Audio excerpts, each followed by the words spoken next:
Mesdames et messieurs, tous les plaisirs est pour nous de vous savoir nombreux devant vos écrans pour suivre votre émission de prédilection Économie et Société. Pour la petite histoire, aujourd'hui, nous allons parler de la sécurité alimentaire. Et puisque l'humanité a célébré cette journée, c'était le vendredi, pratiquement une semaine aujourd'hui. Et nous recevons sur ces plateaux un spécialiste. Il s'appelle Monsieur Emani Luenga. Avec lui, nous allons discuter de la sécurité alimentaire en République démocratique du Congo particulièrement, à qui j'ai dit soyez les bienvenus sur ces plateaux. Merci beaucoup, monsieur le journaliste. Tous les plaisirs pour nous, comme beaucoup. je l'ai dit tantôt. Mais qui est exactement monsieur Emani Luenga? Monsieur Emani Luenga est un Congolais des pères et des mères, comme on aime le dire et insister. Je suis chimiste de formation. J'ai fait ma thèse à l'université Paris, Pierre-Marie et Curie, en France. Je suis docteur en chimie et je suis aussi cadre à l'OCC où je dirige le département certification et contrôle de la production locale. Je suis président honoraire de la Société chimique du Congo, c'est-à-dire l'Ordre national des chimistes. On n'est pas encore un ordre, mais nous allons y arriver. Et sur ces plateaux, je suis le président du comité d'organisation de l'atelier sur la problématique des additifs alimentaires contenus dans les boissons. Et quand nous parlons boissons, c'est l'eau, les boissons gazeuses qu'on appelle sucrées en lingala et les boissons alcooliques, puisque dans toutes ces boissons, on trouve des additifs alimentaires. Et comme ça pose problème, les intellectuels congolais, chimistes, cadres de l'OCC, universitaires, gouvernements, associations, nous allons nous retrouver du 19 au 21 juin, donc déjà la semaine prochaine, pour discuter de la sécurité alimentaire, mais particulièrement sur les additifs. Et des conclusions de cet atelier, nous allons les généraliser pour tous les autres aliments dans lesquels on trouve les additifs alimentaires, notamment les bonbons, les gâteaux, toutes les sauces, beaucoup d'histoires. Bon, dans tous les aliments aujourd'hui, les aliments transformés, les aliments industriels, sachez qu'il y a toujours des additifs. Allons doucement, nous allons y arriver, puisque c'est pratiquement l'industrie de la mort actuellement en République démocratique du Congo, avec les additifs alimentaires. Nous donnons des enfants à consommer les jus, des colorants, des histoires qu'on met dedans, on ne sait pas contrôler ça, on accepte n'importe quoi, et nous allons y arriver. Mais pour vous, c'est quoi le concept alimentaire, sécurité alimentaire? Quand on dit sécurité alimentaire, qu'est-ce qui vous vient à l'esprit?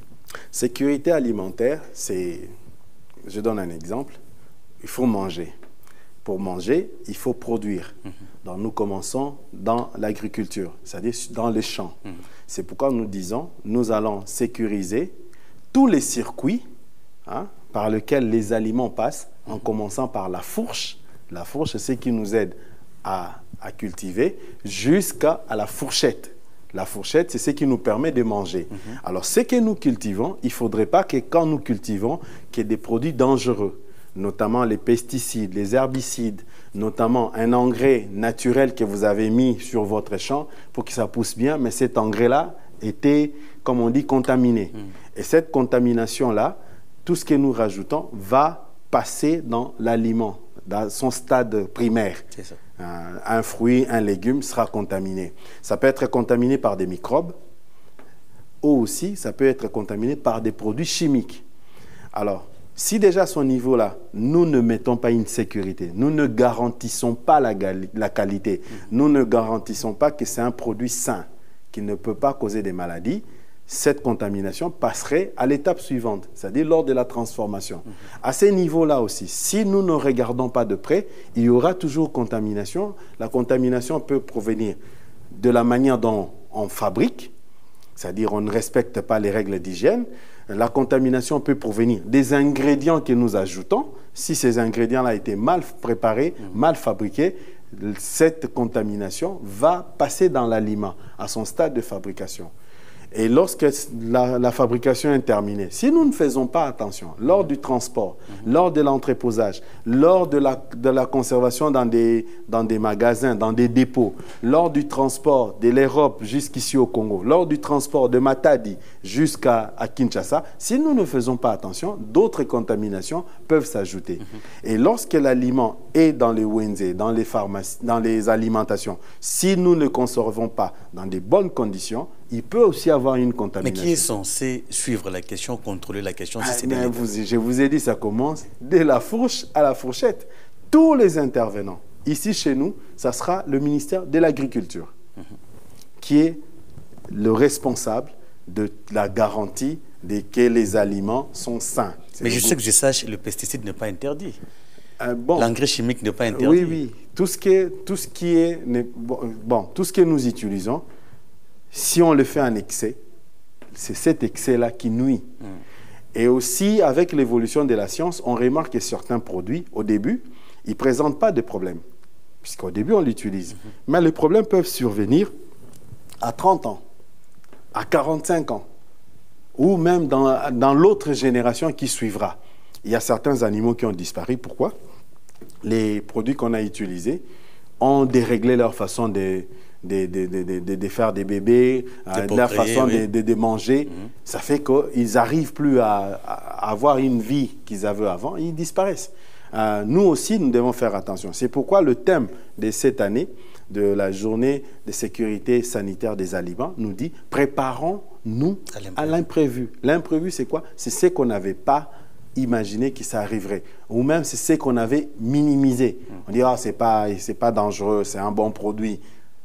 Mais 20 ans après, les conséquences ou l'accumulation de ces produits, même l'utilisation combinée. C'est bien de le dire, mais comment faire face à une nation où l'imprévu n'est pas prévu, où encore on ne fait pas face, on dit gouverner c'est prévoir, malheureusement on ne prévoit pas ce qu'on doit faire demain. Bon, ailleurs ils en ont l'habitude. Pourquoi ils en ont l'habitude? Puisqu'ils ont mis en place un système. Le système, quand il fonctionne bien, il prévoira les imprévus. Par exemple, nous à l'OCC, nous avons ce qu'on appelle un système de management de la qualité. Et nous sommes en train de vulgariser pour que ce système arrive dans plusieurs sphères, partout où il y a l'organisation. Même chez vous ici, dans votre chaîne de télévision, vous devez avoir ce système-là de management de la qualité. Comment manager la qualité? Demain, on vous dira, ajoutez le système, comment vous pouvez manager l'environnement, comment vous pouvez manager la sécurité des travailleurs. Alors là où les gens ont mis en place des systèmes de management, un système qui manage, le système doit prévoir tout ce qui peut arriver. On met en place un système dont on dit, si j'ai mon téléphone, le jour où le téléphone va tomber dans l'eau, qu'est-ce qui va arriver? On prévoit déjà.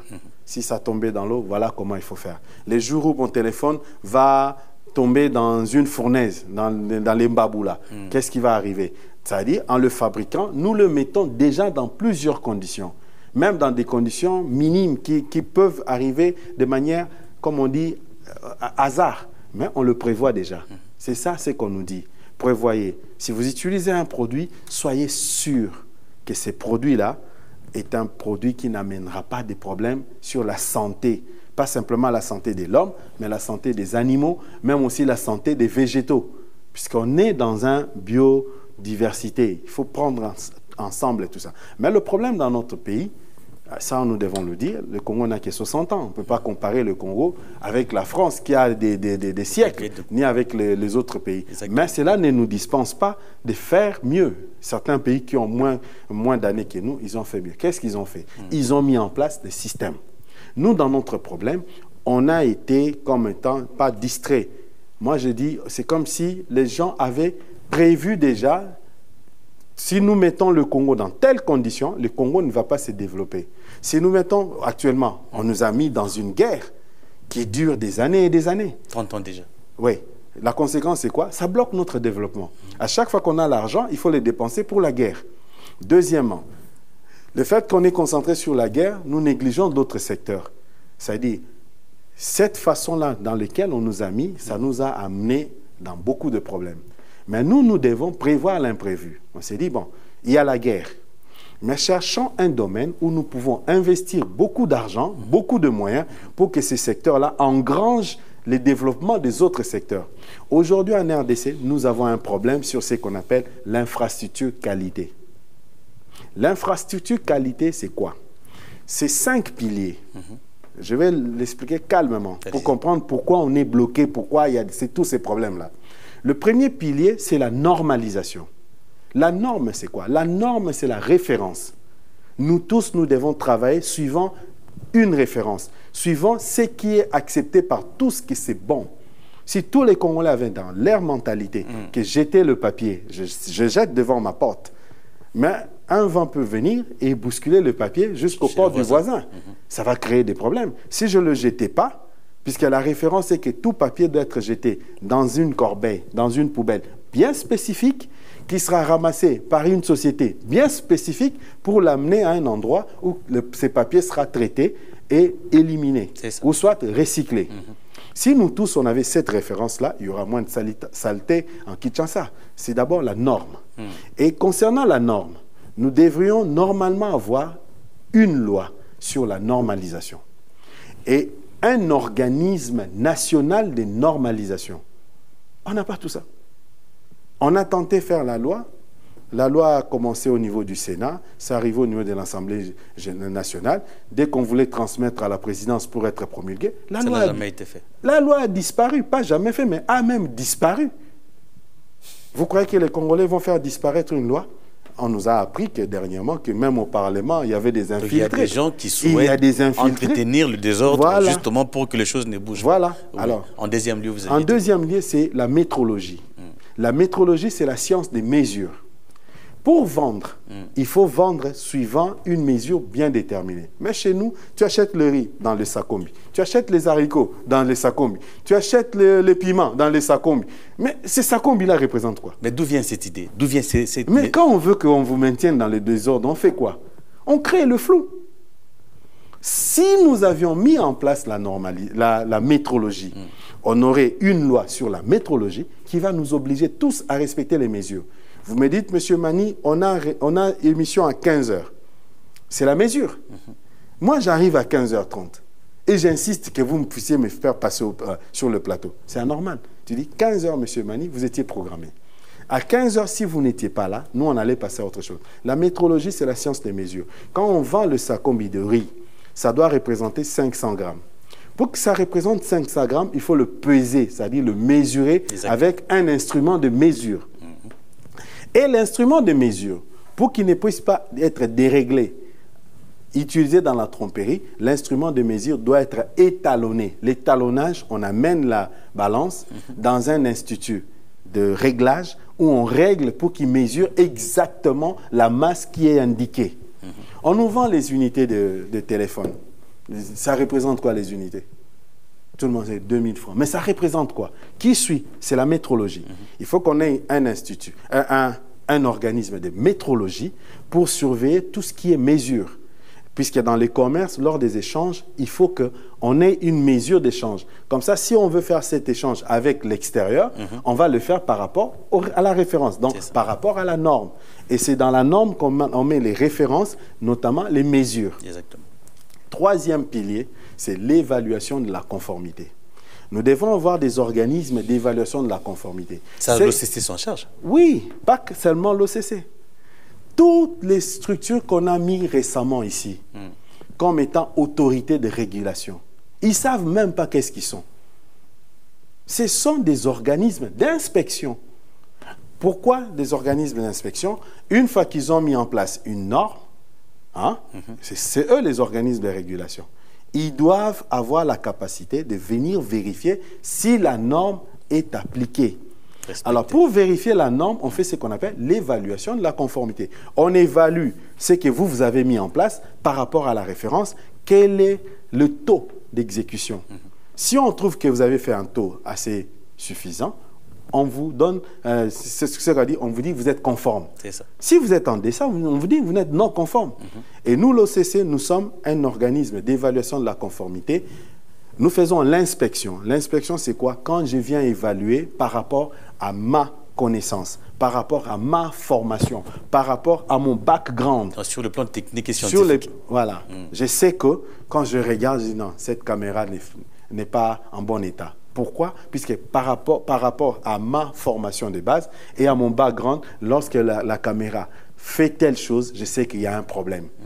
Il y a des mécaniciens, dès que vous démarrez les véhicules, ils vous disent déjà... C'est comme ça dans les ascenseurs, on voit la certification de l'OCC et tout. Là, ils viennent faire l'inspection. Il y a aussi ce qu'on appelle les essais des laboratoires. C'est-à-dire, nous prenons l'objet, nous l'amenons au labo. Nous le soumettons par rapport à des exigences. On dit si ça marque 10, c'est bon.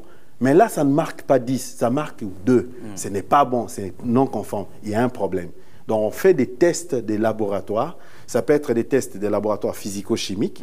Ça peut être des tests des laboratoires microbiologiques ou des tests des laboratoires mécaniques. Il y a le troisième activité d'évaluation de la conformité, c'est la certification. La certification, c'est dire qu'on a bien fait. Oui. La dernière étape. Non, pas la dernière. Il y a 3 activités différentes. Okay. Soit on fait l'inspection, je donne mon jugement en tant qu'inspecteur. Tu as importé un produit, rien que par l'odeur, je sais que ces produits, c'est nocif. Il n'est pas en bon état. Puisque je suis déjà habitué, quand je sens cette odeur, après avoir fait des tests, je trouve que c'est non conforme. Je n'ai pas besoin d'aller plus loin. Exactement. Ça, c'est l'inspection. Si jamais nos labos, on fait des tests pour comparer si c'est bon. Et après, si ça a été bien fait, c'est ça la certification. J'ai dit, je certifie. Okay. Et au niveau de la certification, il y a 3 niveaux. Il y a le premier niveau où toi-même, tu t'auto-certifies par rapport à tes exigences. Tu dis, moi, pour que j'anime mon émission convenablement, le son doit être à tel niveau, à tel niveau, à tel niveau. Si tout ça est respecté, vous-même, vous dites, on a été conforme. C'est ça. On est certifié. Vous-même, vous certifiez. Vous pouvez aussi appeler des amis d'une autre chaîne pour venir vérifier si vous êtes conforme. À ce moment-là, c'est vous qui allez payer ces amis-là, puisque vous avez sollicité leur service. L'expertise extérieure. Mais vous pouvez truquer. Quand vous vous êtes déclaré conforme, même si ces amis-là venaient, vous pouvez aussi marchander. Influencer. Non, toi, influencer, mais nous conforme, oui. Nous allons, à la place de vous payer $100, on va vous payer 150. C'est pourquoi il y a le troisième niveau, la tierce partie, c'est l'OCC. Okay. Nous venons, c'est l'État qui nous a demandé de faire ce travail-là. Nous ne regardons pas quoi que ce soit. D'ailleurs, on nous met dans de bonnes conditions pour que nous puissions faire ce travail-là pour ne pas tomber dans la complaisance. Voilà. Mais c'est difficile, hein? Il y a quelques moutons noirs, mais nous sommes formés pour être dans ça. Et si on vous attrape, si on attrape un agent de l'OCC dans la magouille, il est radié du service et il ne sera plus réengagé. Mais au-delà, on nous sermente aussi. Nous sommes des officiers de police judiciaire à compétences restreintes. Pourquoi? Pour nous dire ce que vous faites là. Si vous trouvez qu'il y a quelque chose de mauvais, vous pouvez directement déclarer, fermer cette usine et vous appelez le parquet, vous faites un PV, on ferme. Okay. Parce que vous avez trouvé quelque chose de dangereux. Mais vous qui avez cette décision-là, si on vous trouve vous-même dans ça, vous êtes mal barré. Ça, c'est le troisième pilier. Le quatrième pilier, c'est l'accréditation. L'accréditation, c'est l'activité du contrôle des contrôleurs. Okay. Et ça, chez nous, ça n'existe pas. L'IGF, prenons par exemple, c'est lui qui est très renommé, l'IGF. Qui contrôle l'IGF? Le président de la République? Non. La présidence de la République? Non, non. Vous voyez? Qui contrôle l'ARSP? Ce sont des organismes d'inspection. Pour qu'ils puissent être contrôlés, ils doivent être accrédités. Okay. Donc, ils doivent appeler un organisme international qui est spécialisé dans ces domaines-là, qui descendra pour voir si l'IGF... N'est-ce pas là de l'ingérence extérieure? C'est d'ailleurs ce que nous souhaitons. Il faudrait que l'IGF, en tant qu'organisme d'inspection, soit accrédité. Il faudrait que l'OCC, qui est l'organe qui contrôle avec ses labos, soit accrédité. Ça nous donne une reconnaissance internationale. Okay. Ça veut dire quoi? Sur le plan international, ça veut dire le travail qui est fait ici chez nous. Une fois que nous sommes accrédités, l'organisme, par exemple, de la Belgique, de l'Ouganda, de l'Angola, lui aussi, s'il est accrédité, nous sommes reconnus sur le plan international que nous sommes équivalents. Okay. Alors, le travail que nous allons faire ici, eux ne peuvent pas contester. Ils vont directement accepter, puisque un organisme international a certifié que nous avons la compétence technique. Ok. Vous voyez, la compétence technique. Et là, on regarde quoi? Les cursus des agents. Est-ce qu'ils ont suivi des formations? Ces formations-là, qui leur avait donné cette formation-là? Hein? Si c'est une institution renommée, ça passe. Actuellement, ce n'est pas le cas. Ce n'est pas homologué. Ce que vous faites ici, en Angola, non, nous, l'OCC, on est accrédité. On a fait un très grand effort depuis plus de 20 ans pour que nos labos soient accrédités. D'ailleurs, en Afrique centrale, nous sommes le premier. En Afrique centrale? En Afrique centrale. Le dernier pilier, c'est la surveillance des marchés. Okay. La surveillance des marchés, ça veut dire quoi? Ça veut dire, nous prenons les différentes structures, différents importateurs ou différents producteurs d'un même type de produit. Nous les comparons pour voir parmi eux qui est celui qui respecte la réglementation. Donc on vient par exemple au marché, on dit, bon, nous prenons tous les tomates importées. Tomates salsa, tomates patati patata, tomates patati. Nous prenons tous les échantillons. Les échantillons. Nous amenons au labo. On les analyse. Après, nous regardons quel est l'échantillon, le produit, et quel est l'opérateur qui a respecté la réglementation. Vous voyez simplement des produits sur le marché dans des étalages. Mais il y a des produits qui n'ont pas payé des taxes, qui sont passés en dehors des canaux habituels, mais se retrouvent au marché. Là, l'OCC n'est pas là. L'OCC, sa mission, c'était contrôler à la frontière les importations. Mais quand c'est déjà dans la ville, vous n'avez pas... Ce n'est plus OCC, ce n'est pas le boulot de l'OCC. L'OCC ne pourra intervenir que si nous mettons en place la surveillance des marchés. Et là, Dieu merci, en RDC, l'organisme qui est censé faire ça a été créé récemment. Ils n'ont même pas 5 ans. Oh là là. Donc ça a été créé récemment et nous félicitons le président de la République pour avoir pallié à ces déficits-là et notamment tous les ministres d'économie qui sont passés récemment, qui ont milité pour qu'on ait une autorité de régulation de la concurrence. C'est à partir de quand on veut vérifier s'il y a concurrence qu'on procède à ce qu'on appelle la surveillance de marché. Alors, si on avait les 5 piliers, les normes, la métrologie, l'évaluation de la conformité, l'accréditation et la surveillance de marché, dis-moi, est-ce que le Kinshasa serait sale? Non. Est-ce que nos produits n'iraient pas en Europe? Oui. Est-ce que le Congolais n'aurait pas une vie, comme on dit, normalisée? Quand on construit une route, on le construit suivant les normes. Il y a une structure qui vient vérifier, une autre qui vient faire une contre-vérification. Et ces structures-là doivent être des structures accréditées, pas des qui se réveillent le matin. Oh non, je suis devenu... Non, sans expérience, sans background et tout. Voilà. Même tous les sous-traitants qu'on est en train d'encourager. Mais une des conditions serait que ces sous-traitants-là doivent être certifiés. Et la certification donne une garantie sur leur organisation. Mais pour franchir les 5 étapes, c'est quoi la procédure à suivre? Eh bien, il faut mettre ça en place. La première des choses, c'est la politique qualité nationale que le président de la République doit mettre en œuvre. C'est lui le numéro 1 qui doit dire « Je veux que sous mon mandat, moi, Félix Tshisekedi, voici ma politique qualité. » Et quand on énumère la politique qualité, on doit donner les moyens. On doit l'évaluer et on doit l'améliorer. Jusque-là, vous l'avez entendu proclamer. Pourquoi apparemment, ce sont pratiquement les 5 piliers pour la sécurité alimentaire de la population. Mais pourquoi on n'en parlait pas, on n'en tient pas compte? Mais déjà, toi-même et moi-même, nous ne connaissions même pas que cette journée-là de la sécurité alimentaire existait. Donc, certaines personnes ont tout fait pour qu'on ne soit pas au courant. Pour que le Congo soit toujours absent. Et dernièrement, le président de la République nous disait, on était absent. On lui a même dit qu'on manquait un interlocuteur. Aujourd'hui, ceux qui font ça au niveau international, il manque d'interlocuteurs. Qui viendra parler au nom du Congo? Personne. Et même cet effort que nous faisons pour organiser les 3 journées de l'atelier sur les additifs alimentaires, pour parler de la sécurité sanitaire des aliments. Mais je vous dis, vous ne savez pas comment on est combattu. Il y a des incompréhensions, il y a des gens qui nous mettent les bâtons dans les roues, il y a des gens qui ne veulent pas que ça démarre. Pourquoi? Puisqu'eux ont récupéré une partie de ces histoires-là. Il y a même un savant qui disait, un grand sage, il disait, lorsque dans un pays, les intellectuels cessent de réfléchir, c'est un pays mort. Aujourd'hui, nous parlons, pourquoi? Puisqu'on a un président qui donne cette liberté. Avant, c'était quand tu parles comme ça, on te croit que tu es contre le président de la République. Je ne suis pas contre. Je dois lui dire, moi je suis là comme Congolais, qui l'a voté, qui le soutient, il est mon président. Lui dire président. Et vous êtes expert, vous avez étudié la question. Voilà. Le problème c'est quoi? Vous en connaissez les conséquences. Oui, oui. Le problème c'est quoi? La réglementation n'existe pas. C'est-à-dire on n'a pas organisé ça. Pourquoi on organise? L'État, quand il voit que dans un secteur, il y a un désordre, les désordres peuvent être simplement 2 concurrents ou 3 concurrents. Chacun dit que mon produit, c'est le bon produit. Mon produit, c'est le meilleur. Mais il y a déjà un problème. Donc l'État doit faire quoi? Il doit légiférer. Il doit mettre en place les règles pour que les gens ne se disputent plus.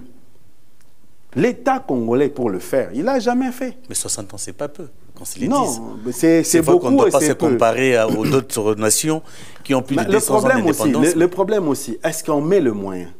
Il faut mettre les moyens. Il faut former les gens dans ces domaines-là. On n'est pas nombreux, les gens qui sont spécialistes en management de la qualité. Les gens, au début, confondaient les managements de la qualité avec les managements de la gestion. Non, c'est deux sciences différentes. Expliquez-nous un peu, c'est quoi la différence? Mais les managements de la qualité, je t'ai dit... Par rapport à tout ce que vous venez d'expliquer là. Mais c'est ça, oui. c'est ça. Ça dit, si nous voulons atteindre un objectif, on s'est dit, d'ici 2030, nous devons être développés. C'est ça l'objectif. Il faut mettre en place des moyens. Et deux fois les moyens ne suivent pas puisque l'organisation est défaillante. Alors, on met une organisation parallèle pour soutenir l'organisation formelle. C'est ça, ce système-là que vous allez mettre en place, là, informel. C'est ça, manager. Et certains disent que le Congolais aime bien évoluer dans les désordres. Non, ça, c'est pas les désordres. Ça dit, ce système-là qu'on met en place, il est informel, mais il est ordonné. C'est la volonté du président, c'est la volonté du premier manager, c'est la volonté du DG, c'est la volonté du capita. Hein? Même dans une classe, il dit, pour qu'on atteigne tel résultat, je mets en place un système parallèle qui va m'aider, qui va aider le système formel à bien marcher. Et un jour, les deux systèmes vont se rencontrer et marcher ensemble vers la bonne direction. Chez nous, si on avait mis en place, déjà, il y a plus de 10 ans qu'on avait mis en place, on avait voté les lois. Quand ça a disparu, qui a fait le suivi? Personne. Il a fallu que nous, on commence à bousculer, jusqu'aujourd'hui, nous savons qu'avec ces réaménagements, avec le nouveau gouvernement, il y a des têtes qui nous écoutaient, qui se disaient, si c'était dans mon secteur, on allait le faire. Aujourd'hui, on est content. Et même certains sont passés dans certains ministères pour qu'ils aillent élever les niveaux. Quand on nomme tous les ministres, ils n'ont pas le même niveau. Hein?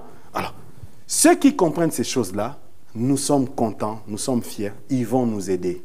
D'ici là, vous verrez, le président, il avait déjà commencé. Nous, on suit tout ce qui se passe à la présidence. Le président avait déjà nommé un de ses conseillers, un conseiller qui va regarder les matières de management de la qualité. Mais beaucoup n'avaient pas suivi. Okay. Nous, on avait dit, ah, Dieu merci. On nous a écoutés. On nous a écoutés. Maintenant, si on nomme un des conseillers du président qui sera chargé de management de la qualité, pas au niveau national. Même si les ministres regardaient chacun dans son domaine, comment mettre en place un système de management de la qualité dans leur ministère? Ça va donner quoi comme résultat? Nous aurons la loi de la normalisation, nous aurons l'organisme de normalisation qui va commencer à mettre des normes pour que nous tous, nous puissions nous référer. Nous aurons un organisme de métrologie qui sera là pour suivre toutes les mesures. Vous vendez les unités, nous devons voir que ces unités respectent les mesures et les mesures de référence. Et ces références sont liées à d'autres références sur du point de vue international. Il y aura déjà de l'ordre. Et parfois, quand on fait des transferts, il y a tel réseau qui coupe plus que retranche moins que ça. Il n'y a pas de normes. C'est du méli-mélo. Non, il n'y a pas de normes. Il faut qu'il y ait des normes dans chaque niveau sectoriel. On dit un hôpital de type 1 doit être comme ça, comme ça, comme ça. Et il y a une structure qui vérifie si c'est respecté. Et cette structure est aussi contrôlée pour voir s'il a les compétences techniques pour aller faire ce travail-là. Comme il n'y a pas tout ça, ça n'existe pas. Tout s'écroule. Mais soyons réalistes. Ouais. Revenons sur la situation actuelle. Oui, les boissons. Ouais. Alors, les boissons. Qu'est-ce qui empêche aujourd'hui le contrôle qualité dans du supermarché, par exemple? On nous vend des histoires avariées. Oui, bon, comme on parle du contrôle, le mot contrôle, directement les gens croient que c'est l'OCC. Non. Même pas le supermarché. Non. Pour que l'OCC... Non. On doit produire localement pour que l'OCC... Non, nous arrivons. L'État congolais a mis des lois. L'OCC a des lois qui légifèrent son travail. Qui lui dit, toi, OCC, ton travail, c'est faire ça, ça, ça. Et dans ce qu'on nous a dit, on ne nous a pas demandé d'aller contrôler les Wenze, les chambres froides, les supermarchés. Non. Alors, ce que nous demandons, s'il y avait le 5e pilier que je disais là, le 5e pilier, c'est la surveillance de marché. C'est une autre structure. Nous sommes très outillés et sur le plan national, sur le plan continental, nous sommes bien cotés. Mais dans les domaines qu'on nous a donnés. Et je vous informe, n'oubliez pas que le Congo, ça fait 6 fois la taille de la France. Rien qu'un pays comme la France, qui est très outillé, nous, le Congo, ça fait 6 fois. Donc, même si on mettait des moyens, puisque maintenant... Voilà pourquoi de temps en temps, il y a de sardines, il y a des produits quand même qui sont peu conformes. Oui, le problème, si ça dépassait, nos frontières sont... On a 9 voisins. Hein? On est parmi les rares pays qui a 9 voisins. Donc, nous ne pouvons pas contrôler tous les frontières. C'est pourquoi ailleurs, leur OCC, on leur donne des subventions. Nous, avec le peu de budget, nous n'avons pas de subventions. Mais nous comptons que prochainement, on doit nous les donner. Pourquoi? Si on a des subventions, on a suffisamment de moyens, nous allons nous équiper. Ailleurs, leurs services de contrôle comme l'OCC, ils ont même des drones qui surveillent les frontières pour voir dans quel endroit les gens se sont arrangés pour faire passer des marchandises en clandestinité. En clandestinité. Nous, ces marchandises-là, ils peuvent passer en clandestinité. Mais comment nous les récupérons? Nous les récupérons quand nous faisons la surveillance des marchés. Puisque ces marchandises-là, ils ne se resteront pas cachés à la maison. À un certain moment, ça sortira. Et c'est à ces moments-là, quand ils vont sortir, là, ce n'est plus la mission de l'OCC. C'est la mission de la Commission nationale de la concurrence. Avec qui vous travaillez en collaboration? Pas encore. Étroitement. Pas encore. Parce que ce n'est pas encore mis en place. Pas encore. Nous allons mettre ça en place. Oui. Pas encore. Nous allons mettre ça en place. Il y aura une collaboration. Quand ces services-là de l'État, la Commission, va lancer la surveillance des marchés, il demandera la contribution de l'OCC. Puisque lui veut savoir qui fait une concurrence déloyale aux autres. Vous vendez le produit au même prix, mais celui-là a payé des taxes. Et l'autre, son produit est passé dans des embas, dans des chemins où il n'y a pas de contrôle. Il n'a pas payé des taxes. Comment on le saura? C'est quand les produits sont devant le vendeur.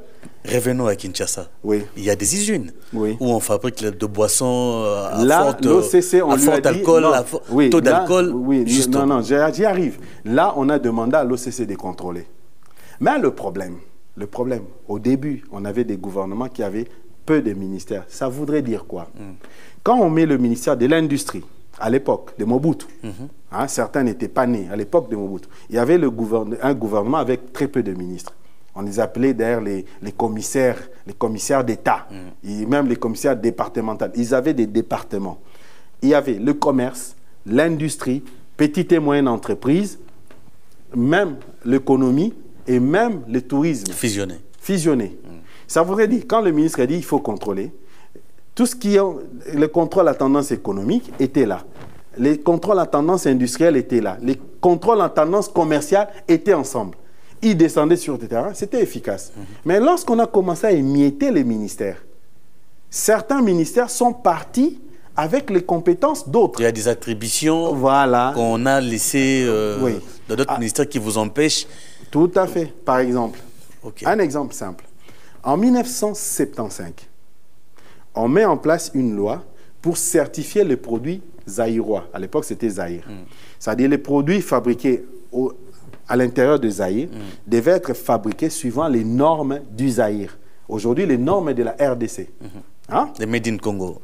Non, les normes des Congo, pas Made in Congo. Le Made in Congo, ça veut dire autre chose. C'est-à-dire les normes, c'est-à-dire les références que nous, les Congolais, nous tous, on a acceptées. Dès que ces produits sont fabriqués suivant cette norme-là, l'organisme, et cet organisme, comme les deux ministères étaient séparés, ceux qui étaient à l'industrie ont refusé de faire référence à l'organisme qui était au ministère du Commerce, l'OCC. Ils ont dit, puisque c'était eux l'industrie, ces contrôles-là sera fait par un laboratoire agréé. Et déjà, ils ont compliqué la chose. Pourquoi laboratoire agréé? Puisqu'ils se disaient, c'est eux qui allaient commencer à agréer des laboratoires. Mais ceux qui ne savaient pas, le labo ne fait pas la certification. En mettant labo, maintenant, quel labo va venir faire la certification? Personne. Et c'est comme ça que nos produits n'ont jamais été fabriqués suivant les normes de la RDC. Et ces produits-là n'ont jamais été certifiés puisque celui qui devait certifier devait être agréé par le ministère de l'Industrie et ça devait être un laboratoire. Blocage. Alors maintenant, nous, qu'est-ce qu'on a fait? On a dit, ça fait 50 ans qu'on a ces problèmes-là. 50 ans, à cause simplement, puisqu'on a mis dans le texte là, laboratoire agréé. On s'est dit, vous ne pouvez pas faire ceci. C'est le laboratoire là qui est dit là dans les textes, qu'on fasse un autre texte à côté pour dire, Ces laboratoires-là, c'est l'OCC. Et vous savez, c'est grâce à qui? Grâce à des gens qui comprennent. L'ancien ministre de l'Industrie, qui est aujourd'hui au commerce, nous sommes très contents qu'il vienne chez vous. Chez nous, puisqu'il sait, il aura maintenant les deux pieds. Okay. C'est lui qui a permis, avec son collègue qui est parti, le ministre Jean-Lucien Boussa, qui ont dit qu'on nomme l'OCC ces laboratoires-là. Mais comme le ministère ne peut pas agréer une structure de l'État, on dit on donne à l'OCC le mandat. Et je vous informe que très prochainement, vous allez voir, nous allons commencer à certifier les produits suivant les normes NCD, normes Congo démocratique. Okay. Vous allez voir les étiquettes sur les produits pour dire que c'est un produit contrôlé, c'est un produit qui a respecté la réglementation et c'est un produit que vous pouvez faire confiance. Parlons de l'expertise. Nous savons, on est tous Congolais. Deux fois, on est un peu négligent dans certains Non, vous l'êtes, pas secteurs. Nous à l'OCC. À l'OCC, on n'est pas négligent. Comment faire confiance à la certification de l'OCC? On les voit dans les ascenseurs qu'on utilise déjà. S'il vous plaît. Un ascenseur qui a été contrôlé, certifié par l'OCC. Mais curieusement, il y a des accidents. OK. À côté du contrôle, il y a ce qu'on appelle la maintenance et l'entretien. Vous voyez? Mais ça va de pair. Non. C'est deux choses différentes. Ça veut dire la maintenance et l'entretien, ça incombe au propriétaire de l'ascenseur. Mais vous ne certifiez que quand c'est fait? Non, nous venons voir si l'ascenseur est dans les conditions de bien fonctionner. C'est pourquoi on dit que c'est conforme. On vient certifier l'ascenseur. Mais si derrière nous, vous ne faites pas l'entretien, si derrière nous, quelqu'un s'est amusé à appuyer plusieurs fois un bouton qu'on n'appuie pas et que ça tombe en panne, est-ce que c'est la faute de l'OCC? Ce que nous demandons, c'est quoi? Il faut que les 3 niveaux de certification soient utilisés. Vous devez vous auto-certifier. C'est-à-dire faire de sorte que les choses se passent bien, rien qu'à votre niveau. Si déjà vous ne vous auto-évaluez pas, pourquoi commencer à donner la faute aux autres? Ce que nous disons, Mobutu le disait à l'époque, Montona Bongisa, que chacun prenne ses responsabilités. Aujourd'hui, nous disons, pour que ça démarre, c'est le président de la République. C'est lui qui doit mettre la politique qualité nationale. Il dit, je veux que quand on me fait un rapport, quand on fait quelque chose, on doit me dire quelle est la norme qui a été utilisée et si cette norme a permis l'évaluation de cette chose pour voir la conformité. Et la conformité par rapport à quoi? À nos normes congolaises. Est-ce qu'il y a des normes sur le pondou? Non. Réunissez les experts, pondez-nous une norme sur le pondou. Un bon pondou, voilà les caractéristiques. Quand on doit le contrôler, voilà les caractéristiques. J'aimerais quand même que vous puissiez dire, vous êtes chimiste de formation, c'est que nous consommons aujourd'hui à Kinshasa. Je sais que vous évitez la question. Non, je n'évite pas. Par rapport à la qualité. Je l'ai dit, je vous ai donné rendez-vous. D'ici le mois de juillet, vous allez voir les produits fabriqués en RDC, les produits qui inspirent. Mais en attendant, en tant qu'expert, oui, en attendant, c'est que nous consommons aujourd'hui. S'il n'y a aucune norme sur la fabrication, par exemple, des jus, aucune norme congolaise, les Congolais ne se sont jamais réunis pour dire un jus de bonne qualité, voici les jus, les caractéristiques. Si on ne met pas ces normes-là, moi, certificateur, je ne pourrais pas certifier. Je vais certifier par rapport à quoi? Nous devons commencer par la norme. Ces gens-là ont trouvé notre pays, comme on dit, Chobo, Lembele, pas de normes. Qu'est-ce qu'ils ont fait? Tout ce qui est interdit chez eux, ils viennent vendre ici. Mais il n'y a pas une norme pour les interdire. Et moi, maintenant aussi, c'est quand je viens contrôler. Je contrôle par rapport à quoi? Je commence même des fois à tâtonner. Bon, prenons une norme internationale pour appliquer ici. Mais ce n'est pas ça. Il n'y a pas une référence. Non, la référence doit être une référence par rapport à nos réalités. Exactement. Donc, c'est pourquoi nous disons que c'est notre norme. Même si elle est une norme internationale, nous devons l'harmoniser, les contextualiser. Puisque certains normes, on dit mesurer à 20 degrés. Ici, dites-moi, si c'est 20 degrés, nous tous ici, nous allons faire sortir des manteaux, puisqu'il fait froid, 20 degrés. En Europe, c'est pas eux-mêmes, ils vont dire il fait beau, il fait frais. On n'a pas les mêmes conditions. Mais est-ce que vous avez eu le temps de travailler peut-être avec les parlementaires? Mais c'est pourquoi nous nous époumonnons. Pourquoi je suis venu dans cette émission? On dit ceux qui connaissent, hein, mon peuple périt faute de connaissances. Ces genres d'émissions, nous les encourageons. Pourquoi? Nous venons ouvrir les yeux des Congolais. Leur dire, on ne refuse pas que l'Indien ait une parapluie d'un général, ait le parapluie d'un ministre. Quand vous venez contrôler, des fois on nous bloque à cause de ça.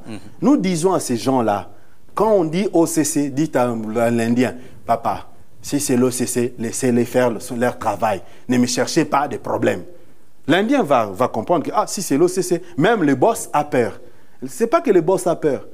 Ce n'est pas que leur cellulaire protecteur a peur. Non, il sait que si l'OCC venait, c'est pour vérifier que le produit est de bonne qualité. S'il empêche, on va fabriquer un mauvais produit. Qui va consommer ces produits? Les Congolais, malheureusement. Quel Congolais? Je parle par rapport au boss, lui, le général. Lui, il va manger les produits qui viennent de l'extérieur, qui sont de bonne qualité. Mais sa petite sœur qui habite à la cité, son oncle qui reste au village, ils vont manger quoi? Ces produits de mauvaise qualité. Et il va tomber malade, il va mourir. Qui va supporter? Ah mais c'est clair. Si les gens comprennent que c'est que je laisse faire, un jour ça va me retourner d'une autre manière. Alors tout le monde va se dire, je me mets par rapport à mes références. Papa, si c'est l'OCC, laissez-les faire leur boulot. Vous aussi, fabriquez des bons produits. Des produits de qualité, des produits qui respectent la réglementation. À ce moment-là, ces gens-là auront peur. Mais depuis qu'ils ont su qu'il n'y a rien ici, ils disent même aux gens, vous voulez quoi? Alors c'est la porte ouverte pour la contrefaçon, pour les produits de mauvaise qualité, pour les produits interdits ailleurs, qu'on nous met ici, puisque c'est plus facile de fabriquer avec ces produits-là. 50 ans après, on peut dire que c'est la plus grande difficulté que vous avez. Je vous dis, il y a une loi qui nous a bloqués 50 ans à cause d'un mot. Une loi, à cause d'un mot, qui nous a tous bloqués. Si on ne réagissait pas.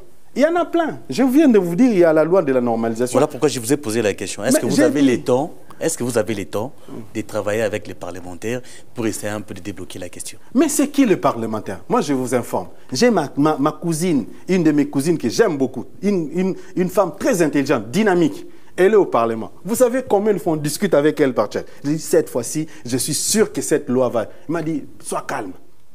Je n'ai plus des gens qui sont loin de moi. Aujourd'hui, avec mon âge, avec ma carrure, j'ai la possibilité de rencontrer chaque ministre et de lui dire en face, vous m'empêchez de travailler. Puisque si vous changez simplement ça, quand j'ai dit ça à certains, aux deux ministres, Jean-Lucien Boussa et Julien Palouk, je leur ai dit, vous me bloquez, trouvez la solution. Ils ont trouvé la solution. Aujourd'hui, le ministère de l'Industrie et l'OCC marchent ensemble. Et je vous dis, d'ici le mois de juillet, vous allez voir. On va commencer à vous dire, vous ne voyez pas cette étiquette, ne mangez pas ces produits. Vous le mangez à vos risques et périls. C'est un produit que nous, on n'a pas contrôlé. Et pourquoi ça a pris du temps? Puisque nous voulons voir des étiquettes sécurisées, même triple fois sécurisées, comme ça, pour que quelqu'un se mette à les traficoter, il faut qu'il soit vraiment très fort. Je pense qu'on va pratiquement finir parce qu'on est parti par les temps. Mais c'est quoi votre dernier message? C'est vrai que vous prévoyez l'atelier du 19 au 20.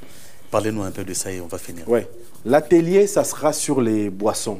Nous nous sommes dit, dans l'eau, on met les additifs alimentaires. Les additifs alimentaires, c'est quoi un additif alimentaire? Je donne un exemple. Rien à voir avec un complément alimentaire. Non, non, non, non. Nous avons la chikwang, fabriquée en RDC. Je vous dis, si je dois manger cette chikwang après 2 mois, est-ce que je saurai? Je ne pense pas. D'accord. Pourquoi? La qualité. Non, il y aura des moisissures, ça va pourrir. Alors, l'additif alimentaire, c'est tout ce qu'on met pour qu'un produit ne pourrisse pas. Pour conserver. Conserver. Peu importe l'année. Oui, oui. Okay. Non, il y a des limites, hein, quand même. Ça permet qu'il se conserve pendant longtemps. Ok. Donc, même mais si ça on a des conséquences quand même. Non, non, nous commençons d'abord par la technologie. Même si on ne mettait pas l'additif, le produit sera toujours consommable. Okay. Mais quand on met l'additif, ça permet, sa durée de vie augmente. Okay. Il y a certains additifs, on le met dans le produit pour qu'ils aient une très belle couleur. Tout simplement. Oui. Okay. Puisque quand vous prenez la mangue, vous voulez conserver la mangue, vous mettez par exemple dans du sucre ou dans du sel, la mangue change de couleur. Elle n'est plus belle à attirer la... Alors, quand on le conserve là, on ajoute un deuxième additif. On l'a déjà conservé, non? Okay. On ajoute un deuxième additif pour qu'il ait une belle couleur pendant longtemps. Comme ça, vous pouvez l'acheter même après 2 ans. Okay. C'est-à-dire, il y a des additifs qui conservent, il y a des additifs qui changent de couleur ou qui donnent une bonne couleur. Il y a même des additifs qui ajoutent le goût. Ok. Hein? Vous avez votre eau vous mettez le sucre, mais le sucre de canne, notre sucre en poussière, là, ça va coûter cher. Mais l'additif, il suffit de mettre une goutte, ça fait 600 fois plus sucré que le sucre normal. Alors, l'industriel, lui, il a besoin de quoi? De l'argent. À la place d'acheter un sac de sucre pour mettre dans son produit, lui, il va préférer d'acheter un petit flacon de ce produit chimique-là qui est 600 fois plus sucré que le sucre normal. Il met quelques gouttes, c'est sucré. Il met le colorant. Donc les conséquences, on en parle pas. D'abord, là, allons d'abord. Les conséquences, c'est quoi? Les conséquences, c'est que si l'additif est naturel, il n'y aura pas de conséquences. Il y en a. Mais quand c'est chimique, c'est plus naturel. Mais ça coûte cher, les additifs naturels. Ça coûte cher. Alors, on préfère les synthétiser par la chimie. Ça devient un produit synthétique. Qui coûte moins cher. Qui coûte moins cher, puisqu'avec la chimie, on en fabrique des grandes quantités. Mais qui donne la mort. Pas nécessairement, pas nécessairement. Le problème, c'est que ça donne le goût. Ça permet de bien manger. Ça permet aux autres, quand ils mangent, de ne pas vomir. Ça permet aux autres, quand ils voient, ça leur donne envie de manger. Mais le problème, c'est quand ils s'accumulent dans le corps. Ça tue à petit feu. Pas nécessairement tuer. Ça peut s'accumuler, causer des maladies, qu'on peut intervenir. Je ne les défends pas. Je ne veux pas que les gens croient que c'est directement la mort. Okay. Hein? Mais ça pose déjà un problème. Il y a certains additifs, quand vous les mangez, et c'est qu'on a remarqué ici à Kinshasa, il y a certains additifs, ça a des effets sur l'hyperactivité. Tu vois, l'enfant qui prend ça, un bonbon ou un gâteau, même un jus qu'on appelle jus. Moi, je ne les appelle pas jus, je les appelle singlass.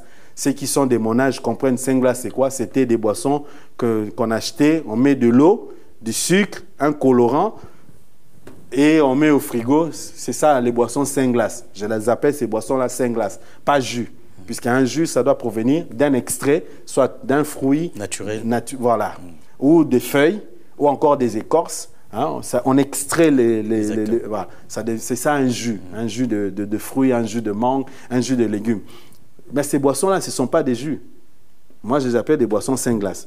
Alors, quand des enfants prennent ces boissons-là, certains deviennent hyperactifs. Tu vois, l'enfant commence à sauter, il est tout le temps agité, il ne dorme pas. Hein? Ça, c'est déjà un problème. Un problème de santé publique.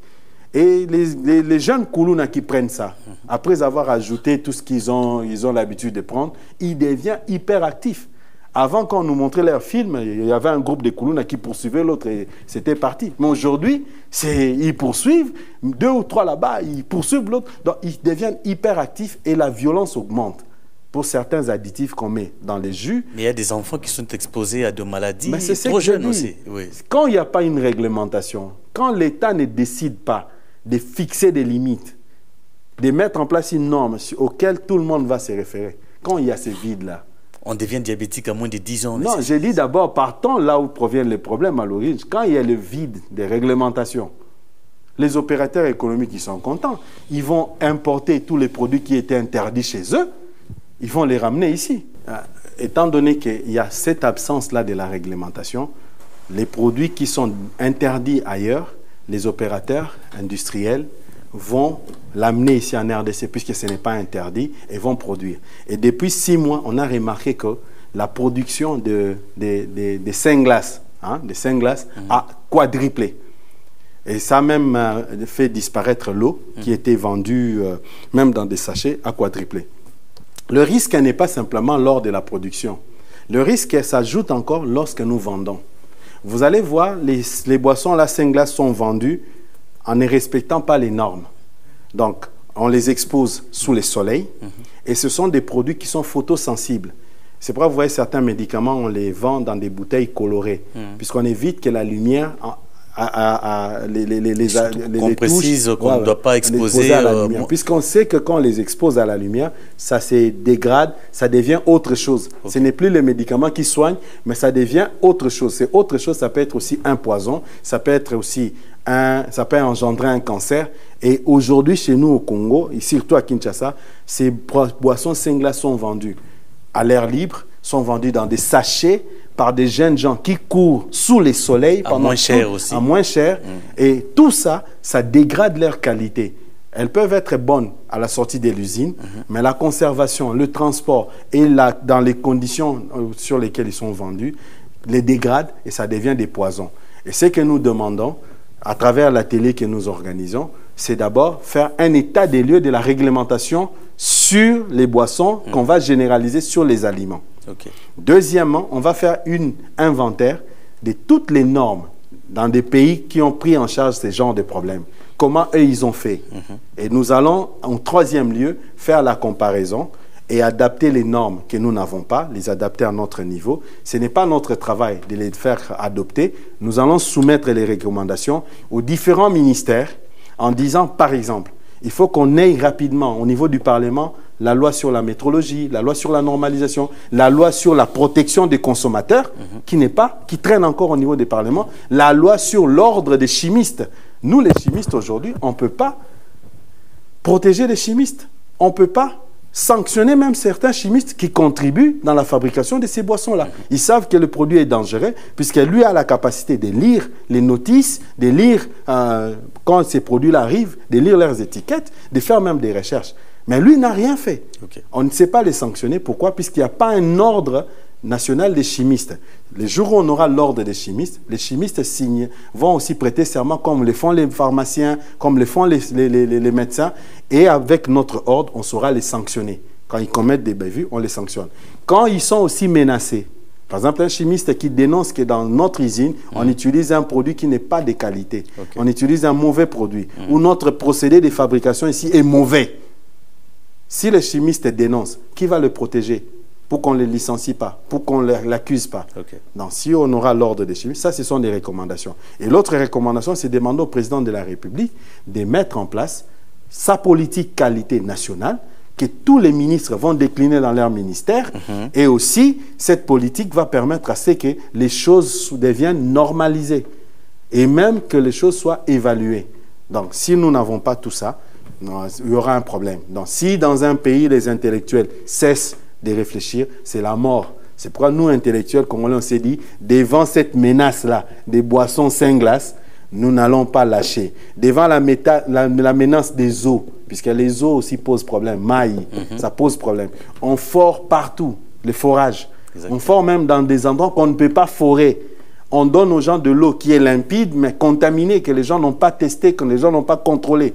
Donc, on va traiter les problèmes des eaux, la réglementation sur l'eau comme boisson, la réglementation sur les boissons sans glace, la réglementation sur les boissons alcooliques. On nous vend à nos jeunes gens des liqueurs dont on ne connaît rien. On voit simplement et on a écrit un nom. Non. Il faut qu'il y ait une réglementation sur l'étiquetage. Sur l'étiquette, nous devons voir telle chose. Même imposer aux jeunes, ça, on ne peut le boire qu'à tel âge. Okay. Ça, si vous le buvez, vous aurez tel problème. Monsieur Emani Louenga, vous avez tout dit. Ça ne reste qu'à vous souhaiter bonne chance pour le reste de vos démarches et surtout cette journée que vous comptez organiser. Vous êtes déjà invité. J'aimerais que votre chaîne soit parmi les télévisions accréditées pour relayer le message qui sera donné pendant les travaux. Merci beaucoup. Merci. Mesdames et messieurs, vous avez compris l'importance de la matière qu'on a abordée en ces jours. Ça ne me reste qu'à vous dire merci pour votre aimable attention. On se retrouve la semaine prochaine pour une nouvelle émission. Au revoir.